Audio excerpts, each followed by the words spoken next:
Hello again, gamers and gamettes, and welcome back to another episode of Not So Hardcore Gaming. I'm your host, Jeremy, and today I'm on my own once again. So today we're going to do something, I guess you consider it slightly differently. I'll be reviewing my first indie game.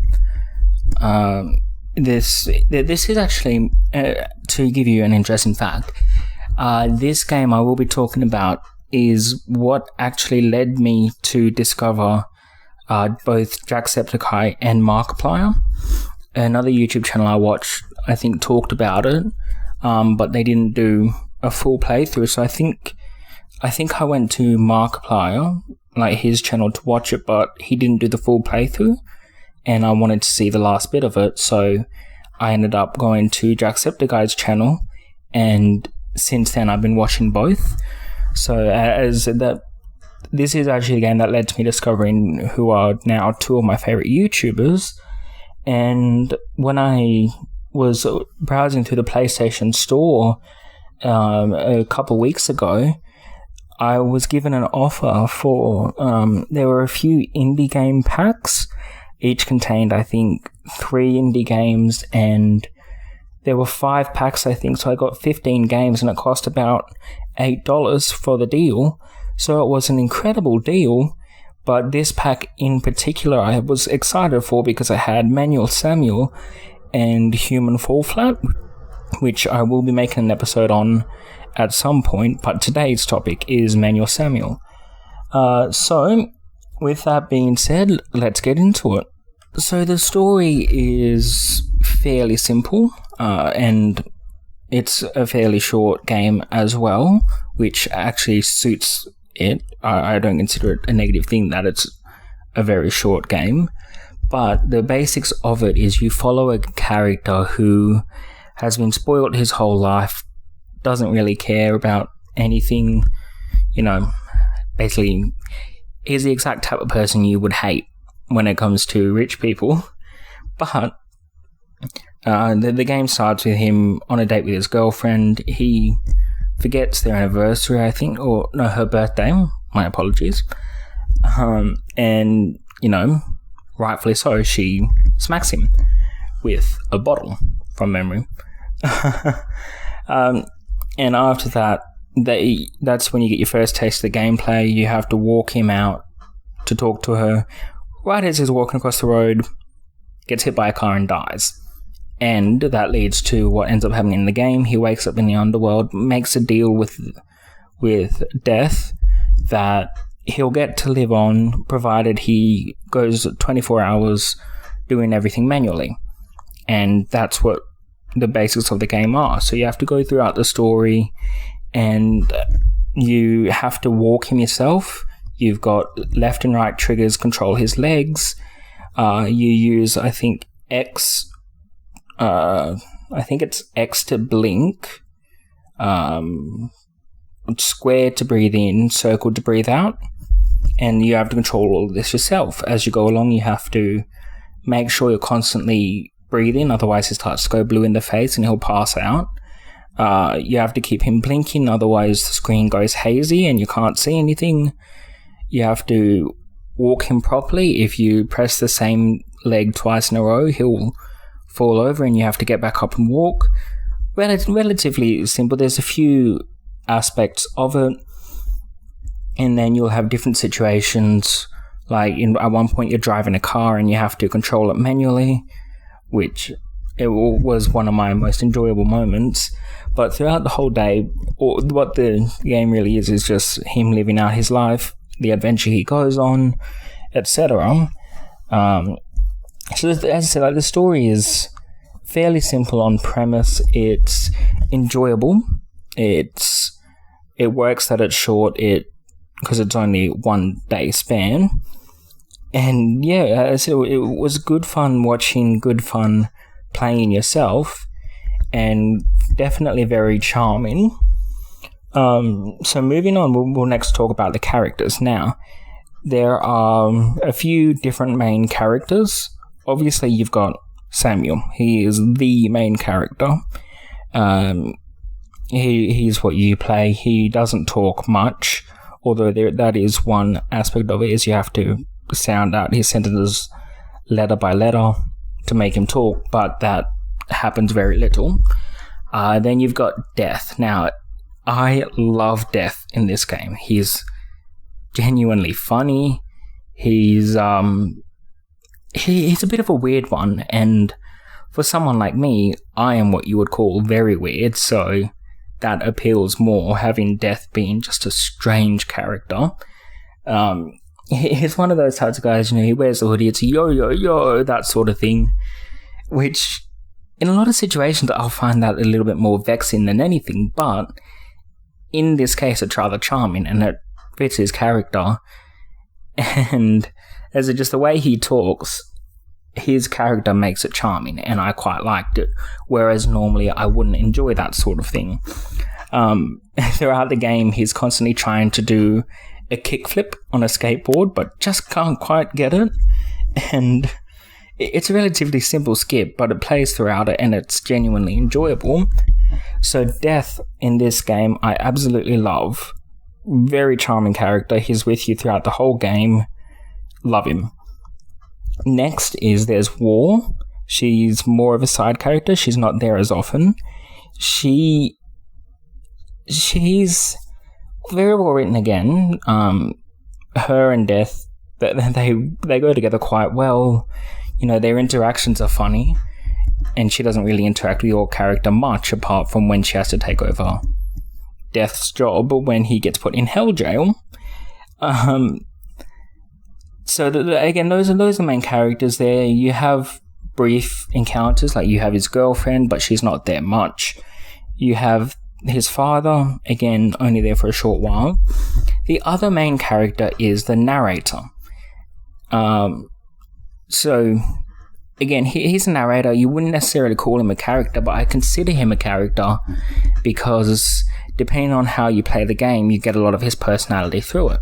The narrator, his voice sounds good for it. He's got good emotion in his voice. He seems like a fun guy, even though you never actually straight out see him. It's always witty remarks and just funny comments, which can catch you by surprise and just make you laugh. It's very well done, and I'm afraid I don't know who voiced them, but whoever it is does one hell of a job. And yeah, those are just about it. You have a brief encounter with the devil himself. You don't really get much of his personality in the end. And yeah, those are the main characters, and all very unique, all very fun, and very well made out. Beautiful on every front. I'll talk briefly about the gameplay. I don't know if there is much more I can add. As I said, it's relatively simple. It's just buttons assigned to your daily things. As you go throughout the game, you have to eat or you have to drink something, which is another aspect, which is fun, relatively minor. You're not, there's no need for you to be eating much, but you can do it in the game, and gameplay will change differently. Like, for me, at one point, I accidentally breathed in while I had water in my mouth, and he choked, which obviously the narrator made a snarky comment about it and cracked me up. And yeah, as I said, there's little different areas of the game, different sections of the game where the gameplay is affected slightly differently. It gives you a lot of variety, keeps you into the game, keeps you interested, and you'll always need that in any game, but for this game, it does it in a good way. It's fun, it's simple. The gameplay for this is one of the best I've had, and probably couldn't have been improved on at all, in my opinion. So next we'll talk about the humor in the game. Now, for someone like me, humor plays a big role in my life. I always joking about things, always having fun. I don't like to take life seriously because I just feel there's no need for it. And a lot of games, that they can be a bit, sometimes they try to be funny and it doesn't work, or sometimes they're a bit too serious, and I think, neither of those tend to be appealing, but every now and then you'll find a game where it does try to be humorous and it does it well. This is one of them. There's little witty remarks, just even like when you go along and you get an achievement, sometimes it will give you a little giggle with the name of the achievement, that sort of thing. It's, there's lots of clever quips, lots of jokes, lots of interactive stuff, which just keeps you in the game. As I've said, like the narrator, I love the narrator. He's the one that tends to say a lot of the jokes. If you skip cutscenes in the game, he'll berate you for it, saying, "Oh, we could just skip it," or "Oh, you skipped all the important bits," and obviously I'm ruining it, not making it funny, but the way he comments on the gameplay, the way he comments on your actions is well done. And I don't think it's very easy to write humor like that, least of all for a game, but they did it well. Your interactions with death, I very much enjoy. He's sort of like, he's a sidekick, and as well as me, because you don't talk, you don't really get a feeling what your character thinks of him, but Death just seems like a cool guy. He's along for the ride, fairly simple, but enjoyable. As I said, this is an indie game. There's less to talk about simply because it is a shorter game. But, I come into these with a basic point and I will often end up rambling about it. But the main point I have for this section is just that the humor is done well. There's humor throughout the whole thing. And that is something that makes you want to play it again because the humor is enjoyable. It draws you in. And that leads us to the next part of it, which is the replayability. I will always talk about this in a video game review, is can you take the time to replay the game again? For me, almost any game I play, I would be happy enough to go and play again at some point. I'm just a type that enjoys that. There are some who don't replay a game. In fact, one of our guests that we've had, Blaze, he himself says, he's not the type to replay things, and I can get that side of things, but for me personally, I do replay things quite a bit. And the biggest reason I didn't complete the full game a second time for this, but I played a bit more, and it was, the first playthrough I was walking the wrong way on purpose, and I was taking the time to see every cutscene, and you get a lot of the funny there. But when you go back and play it again, if you skip things or you intentionally screw up through the game, you get more of those funny lines. As I said, every time you skip a cutscene, the narrator will make a witty remark about it. When you finish the game, if it's taken you many retries, he'll say about... he'll basically berate you for not being a good player. It's fun because there's more to see after you play it the first time. It keeps you coming back because there's different ways you could have played things which would have gotten different comments out of it. And it makes up for... as much as I said, it's not a problem that it's a short game because it fits quite well. It adds more because it makes it last longer because you're replaying it differently. There's more to see, so they make up for it. If you were to consider it as a bad thing that it's short, this alleviates that, if that makes sense. I think I've really spoken about just about everything I can for the game. You know, as I said, it's very different to all the other games we've reviewed on this channel, and it's a bit of a shorter episode. So, you know, I wanted to have a bit of fun with it and share one, because this is one of the very first indie games I've actually had the privilege of playing, and, you know, I wanted to have a bit of fun with it. So I hope you've gotten a sense for the game. I hope you've enjoyed the episode. There will be more after this. I'm probably going to record very soon a game on another indie game, a short one. I might do it right after this to make the episode a bit longer. But this was Manuel Samuel. I am your host, Jeremy, and I'll see you soon. Okay, now, as I said right then, I wanted to add a bit more to the episode, so I'm going to talk about another game, which is Human Fall Flat. I mentioned it earlier when I was talking about the packs I got of indie games, so I'll talk about that now. Well, first of all, this is not a game with a story. You know, there's not a single word spoken throughout the game. There's no outright characters. There's a little bit less to talk about, but it's a puzzle game. And quite an enjoyable one at that.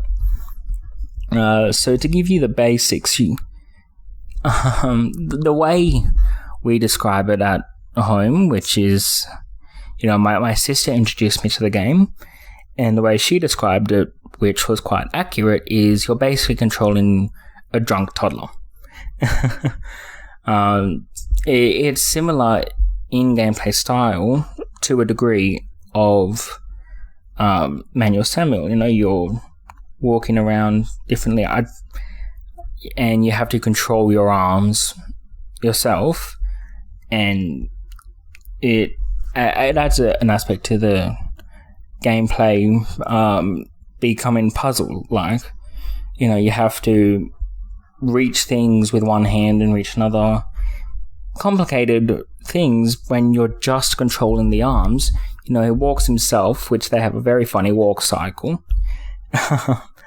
But just basically throughout the levels you're going, you have to drag up objects in the right direction. You know, you'll have to drag a plank of wood over a gap and then walk across it so you can get across safely, otherwise you fall in the pit. Or, you know, you'll have to connect wires up to something to charge a battery that you need for another stage. It's very heavily a puzzle game, but it is one that can bring a lot of laughs. You know, just the funny way they walk, or one thing that I found very funny, we had a glitch come up. You know, we finished a level, our characters were dropping onto the new arena, and when my character stood back up, one of his legs was missing.